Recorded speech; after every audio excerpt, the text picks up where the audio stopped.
Good morning చిచ్చాస్. పొద్దున్న 5 గంటలకు వచ్చిన యూనివర్సిటీకి, ఎందుకంటే 6 గంటలకు ఒక ఫ్లైట్ ట్రైనింగ్ ఉండే. సో ఇవాళ 2 సార్లు ఫ్లై అయిదాం అని చెప్పేసి అనుకున్నా. మధ్యాహ్నం కూడా ఒక ఫ్లైట్ ఉండే, కానీ క్యాన్సిల్ అయింది. ఎందుకంటే మనం ఫ్లై అవ్వాల్సిన ప్లేన్ అవైలబుల్ ఉండే, కానీ మెయింటెనెన్స్ లోకి వెళ్ళింది. జనరల్ ఏవియేషన్ లో, అది ఫ్లయింగ్ స్కూల్స్ లాంటి ప్లేసెస్ లో ఇది ఒక బిజినెస్ లాంటిది. అది చెప్పడానికి స్కూల్ అయినా కూడా వాళ్ళ పార్ట్ నుండి ఇది ఒక బిజినెస్ అన్నట్టు. సో వాళ్ళు సేఫ్టీ స్టాండర్డ్స్ మెయింటైన్ చేయడానికి ఎవ్రీ 50 hours కి లేదంటే 100 hours కి oil change, air frame inspections ఇవన్నీ నడుస్తూనే ఉంటాయి. అలాంటి ఒక ప్రోగ్రెసివ్ ఇన్స్పెక్షన్ అన్నట్టు ఇక్కడ యాన్యువల్ ఇన్స్పెక్షన్స్ ఉంటాయి. ఆ ప్రోగ్రెసివ్ ఇన్స్పెక్షన్ లోకి వెళ్ళింది కాబట్టి మనకు ప్లేన్ అవైలబుల్ లేకుండే. ప్రతిసారి ఈ చెట్టు పక్క నుండి పాస్ అవుతూ ఉంటే చాలా మంచి వాసన వస్తుంది.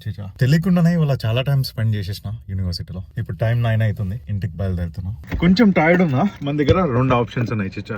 ఫస్ట్ ది మన జిమ్ బ్యాగ్ ఇక్కడే ఉంది. జిమ్ కి వెళ్ళి కొద్దిగా వర్కౌట్ చేసి ఇంటికి వెళ్ళి పడుకోవడం. 2, ఇంటికి వెళ్ళి రేపు ఫ్లైట్ ట్రైనింగ్ ఏం లేదు కాబట్టి మంచిగా 1-2 బీర్లు తాగి అట్లా వీడియోలు స్క్రోల్ చేస్తూ చిల్ అవ్వడం. సెకండ్ ఆప్షన్ మంచిగా ఉంది కదా.